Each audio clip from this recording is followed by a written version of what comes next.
छगन भुजबळांना आज आपल्या भाषणातून थेट अजित पवारांवर निशाणा साधला. जे राष्ट्रीय अध्यक्ष आहेत राष्ट्रवादी काँग्रेस पक्षाचे, अजित पवारांमुळेच मंत्रिपद मिळालं नाही असा थेट त्यांना निशाणा साधल्याचं देखील पाहायला मिळालं. या संदर्भातच बोलण्यासाठी प्रदेशात प्रवक्ते अमोल मिटकरी आपल्यासोबत आहेत. ज्या पद्धतीनं छगन भुजबळांचा रोष होता पूर्णपणे अजित पवार टार्गेट असल्याचं पाहायला मिळालं. मला फार वाईट वाटतं या गोष्टीचं.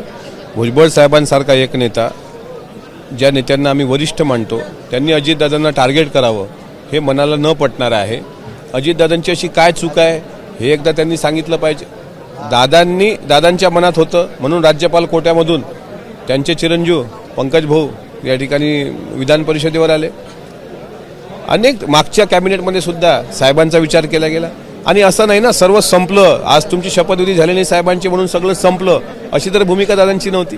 म्हणजे दादासारखा एवढा मोठ्या मनाचा नेता, तुमचे काही कार्यकर्ते उतावीळते म्हणतात ओबीसीवर अन्याय केला, कोणी म्हणतं अजितदादा जातीयवादी आहेत. मी पण ओबीसी आहे, मला तर अजितदादांमध्ये कधी तसा जातीयवाद दिसला नाही. दादांच्या घरी अनेक बहुजन समाजाची मुलं रात्रंदिवस काम करतात, दादांची त्या ठिकाणी अवतीभोवती असतात.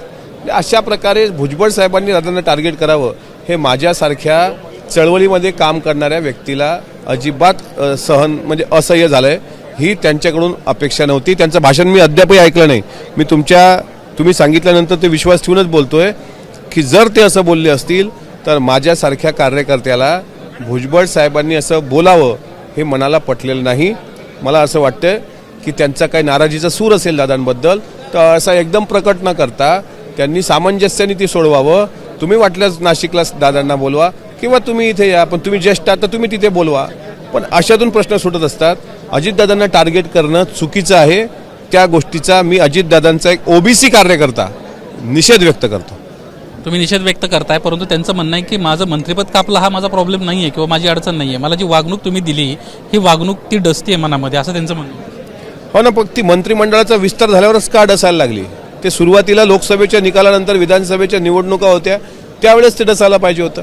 म्हणजे आता त्या भावना व्यक्त करून मला असं वाटतं की काहीतरी सगळं सत्ता समीकरण व्यवस्थित झालं आहे, सगळे मंत्रिमंडळाचा विस्तार झाला आहे, तुमच्यासाठी पण पुढची मोठी जबाबदारी पक्षाकडून असल्याचं कळलं.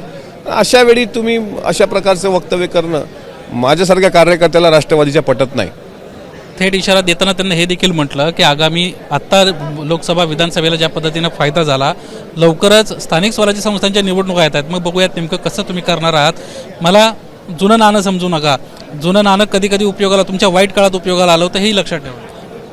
त्यांच्याबद्दल कोणाच्याही मनात शंका नाही. त्यांचं जाळं महाराष्ट्रभर आहे. ओबीसींचे ते नेते आहेत. पण याचा अर्थ अजितदादा ओबीसींचे शत्रू म्हणून जे तुम्ही काही कार्यकर्त्यांकडून काय रेखाटलं जात आहे हे मला असं वाटतं कुठंतरी थांबलं पाहिजे. अशा प्रकारचं वक्तव्य करून आपण आपल्याच परिवारात वितुष्ट निर्माण करतो आहोत का हे पण बघितलं पाहिजे. आणि अशा प्रकारचं कशा करता शेवटी काय साध्य करायचं आहे? स्थानिक स्वराज्य संस्थेच्या निवडणुकांमध्ये फटका बसतो की फायदा होतो, शेवटी जनता जनार्दन आहे. जनता जनार्दनाला वाटलं लोकसभेमध्ये महाविकास आघाडीला आशीर्वाद द्यावा, त्यांनी दिला. त्यांना असं वाटलं की महायुतीला द्यावा विधानसभेमध्ये, तर महायुतीला दिला. त्याच्यामुळे लोकशाहीमध्ये जनता अंतिम असते आणि आपली सत्ता आजही व्यक्तिकेंद्रित नाही. हेच आपल्या भारतीय राज्यघटनेचं वेगळेपण आहे. ती व्यक्तिकेंद्रित होता कामा नये.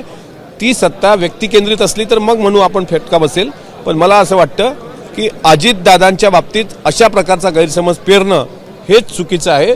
त्याबद्दल साहेबांनी थोडी सामंजस्याची भूमिका घ्यावी अशी एक चळवळीतला कार्यकर्ता म्हणून आमची त्यांना विनंती आहे. धन्यवाद आमच्याशी बातचीत केल्याबद्दल. एकंदरीतच अजित पवारांना कुठंतरी एक सामंजस्याची भूमिका घेतली पाहिजे अशा पद्धतीची प्रतिक्रिया अमोल मिटकरांनी दिली आहे.